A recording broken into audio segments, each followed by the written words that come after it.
Okay, let's dive into this. When you picture a boomerang, what immediately comes to mind? You're probably visualizing the vast, dusty outback of Australia, right? A skilled Aboriginal hunter and a piece of wood curving beautifully through the sky. I mean, it's an iconic image. But what if I told you that this seemingly simple curved piece of wood holds some absolutely incredible, completely surprising global secrets? In this explainer, we're going to unpack a technological marvel that completely rewrites what most of us think we know about ancient engineering. We're going to explore a global history that stretches back way, way further than you can probably imagine. So let's start with a little thought experiment. If I asked you right now where the oldest boomerang in the world was found, what would you say? You'd probably lock in Australia without a second thought, right? And hey, it makes total sense. Based on everything we see in popular culture, from movies to cartoons, we associate the boomerang exclusively with the Southern Hemisphere. But prepare to have your expectations completely challenged, because the true origin story is wildly different. The actual answer goes back a staggering 18,000 years. 18,000 BCE. To put that into perspective, we are talking about a time long before the invention of the wheel, long before agriculture. We are deep in the Paleolithic era here. And the oldest boomerang ever discovered, it wasn't found anywhere near the Southern Hemisphere. Actually, it was unearthed inside a dark, ancient cave in the Carpathian Mountains located in southern Poland. Just think about that for a second. We have the advent of an easily retrievable, aerodynamically complex weapon sitting in a European cave literally tens of thousands of years before recorded history even began. Section 1. A surprising global history. Let's move to and see how this builds. You see, the boomerang wasn't just an isolated local invention. It represents an incredibly vast geographical history of throwing wood. Starting at the very beginning around 18,000 BCE in those freezing Carpathian Mountains of Poland, the technology began to move. Fast forward to 6,000 BCE during the Neolithic Age, and we see the practice vividly recorded in North African rock paintings. Ancient peoples were literally carving their hunting techniques into stone, showing figures wielding these curved throwing sticks. And then we hit antiquity. Ancient tribes in Europe were relying on specialized throwing axes, while down in ancient Egypt, the pharaohs themselves actually used a specific type of curved stick meticulously designed for hunting birds along the Nile. It was quite literally a tool fit for kings. In fact, the use of throwing woods is thought to have spread throughout all of North Africa, traversing the massive expanse from Egypt all the way to the Atlantic Ocean. This wasn't just some niche regional tool, it was a widely disseminated piece of ancient technology. It successfully crossed massive geographic boundaries, diverse climates, and distinct cultures. You can kind of think of it as one of humanity's earliest technological viral trends. It proved so exceptionally useful that everyone from the Nile Delta to the western coasts wanted to adopt it. Section 2. The evolution of throwing wood.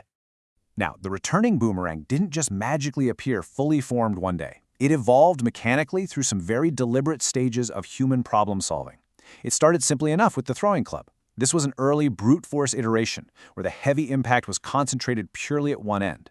But over generations of trial and error, early humans noticed that altering the shape actually changed how the weapon flew. This observation led to the throwing stick. This was a refined, sharpened, straight rod made of hard wood, specifically balanced to rotate steadily in the air, offering way more distance and accuracy. Finally, developing from those rotating sticks, human engineering achieved the boomerang. By flattening the profile and introducing a precise curve, the weapon transformed into a highly specialized form with that unique, almost magical ability to execute a full return throw. Section 3. The science of flight. To really understand how that return throw actually works, we have to talk about aerodynamics, because a returning boomerang is essentially an airfoil. If you're wondering what an airfoil is, just think about the wing of a modern commercial airplane. An airplane wing is curved on the top and relatively flat on the bottom, right?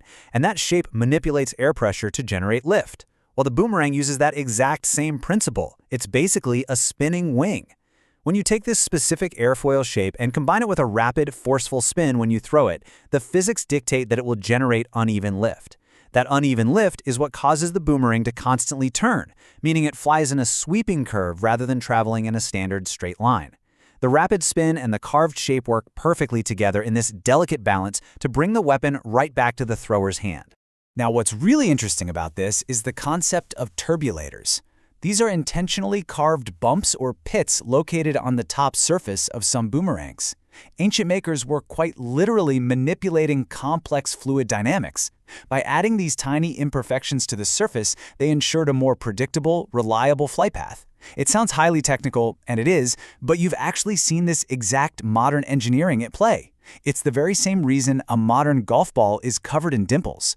Those little pits create a thin layer of turbulent air that hugs the surface, which reduces drag and stabilizes the flight.